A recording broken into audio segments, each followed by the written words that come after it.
Hi, shalom, chaverim. One of the a very beloved parable about life in general, about Judaism in particular, goes as the following. There was once a poor man who had a rich uncle, and this rich uncle was a very nice man, and every once in a while would send him a stipend. The poor man was coming to a stage in his life where he needed a massive amount of money. He was going to marry off his children and so on. And he thought to himself, if only he could see his uncle face to face and implore him for a one-time large gift, life would be so much better.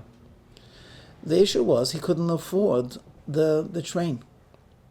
So he went over to a philanthropist who lived not that far from him and said, look, I can't ask you for the money that I would ask for my uncle, but can you do me the great favor and sponsor my trip? And he thought that was very reasonable. And he says, where does your uncle live? And he told him some far distance. He says, have you ever bought a ticket before? He says, as a matter of fact, it's my first time on a train. I've never left more than 20 miles from this village. He says, well, I'll tell you what you do. I'm going to give you the money. You wait in line. When you come to the man behind the counter, tell him where you want to go, and he's going to ask you what class. So tell him you want the red ticket, and I happen to know how much it costs, so I'm going to give you the money for the red ticket. Well, he thanked him over and over. He packed a little bag.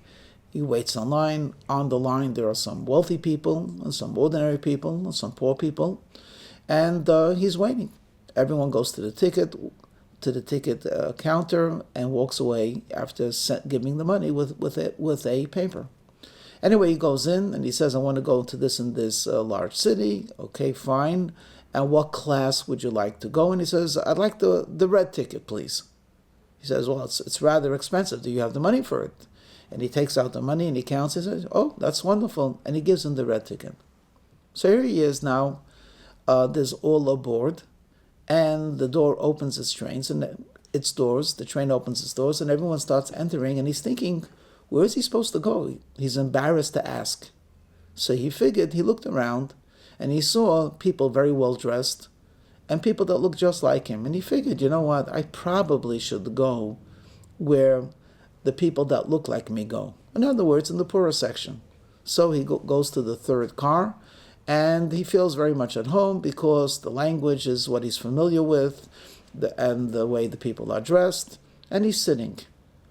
And he will settle down for a long journey, except some 1/2 hour into the journey, the door opens and in comes a man dressed like a policeman with a full uniform. Tickets! Tickets! And people start taking out their tickets. And he notices that the people that are taking out the tickets, every ticket is yellow. He thinks to himself, oh my gosh, I have a red ticket, everyone has a yellow ticket. It doesn't take a genius to figure out I'm in the wrong place. And he became very nervous. Maybe the rich man wasn't as nice as he thought. Maybe he told him to get a red ticket, it was a bogus ticket. Maybe it's the wrong ticket. Maybe he's on the wrong train.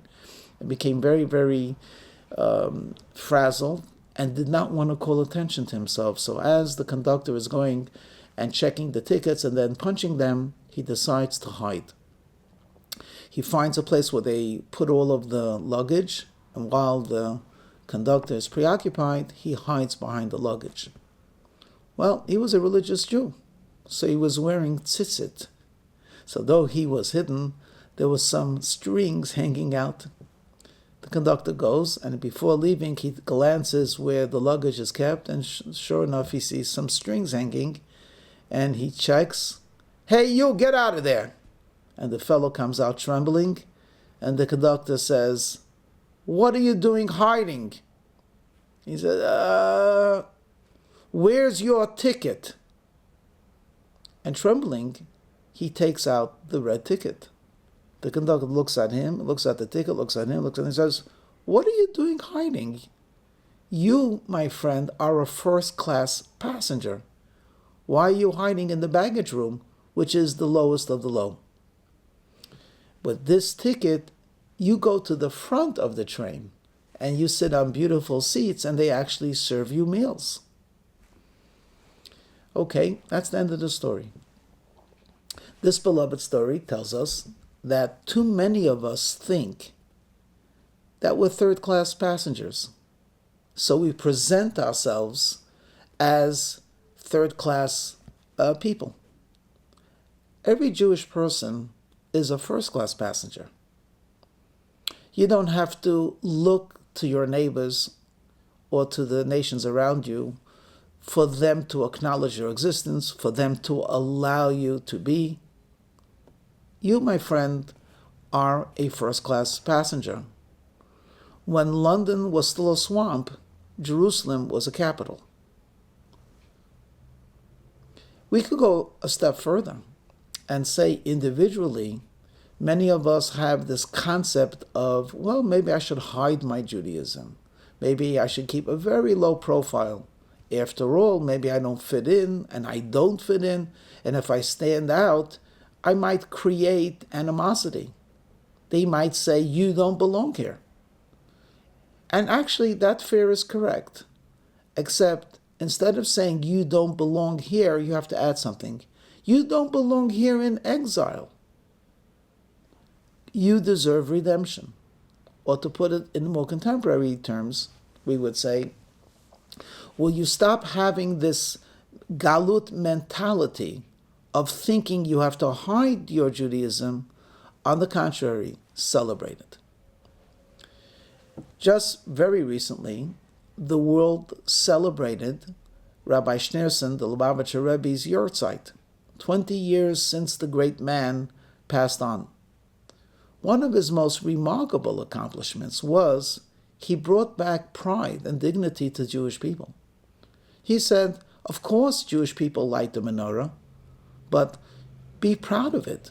So not only light it by the window, but by all means, the menorah as a symbol of religious freedom fits in actually with the theme of America. Let's light it in the mall. And those all over places called mitzvah trucks or mitzvah tanks, where you have young men and young women stopping people in the mall, in a place of public assembly, and making available the mitzvah of tefillin, something of the Jewish paraphernalia. This is not hiding behind a shield or hiding in the synagogue. This is taking Judaism where it belongs. And that is, where does Judaism belong? Not only to the outside, but more importantly, the effect of Judaism should be felt on the outside. So wear your yarmulke proudly. Be dressed proudly in a modest way. Have a mezuzah on your door. Don't hide it. I am a Jew. This is the home that I live in, and this is the home where God's presence is felt. Remember, we're first-class passengers. Enjoy the ride.